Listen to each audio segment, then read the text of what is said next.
ఈ కాలంలో అబ్బాయి అమ్మాయి ఇద్దరూ ఈక్వలే. నాకెవరైనా ఓకే. అబ్బాయే పుట్టాలన్న మైండ్ సెట్ ఏం లేదు. Nice nice.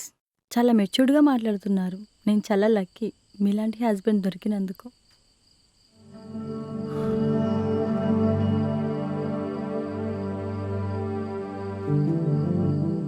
బాగా నిద్ర వస్తుంది. ఇది అయిపోతే పడుకోవాలి. నువ్వు కొంచెం అలా పడుకుంటావా?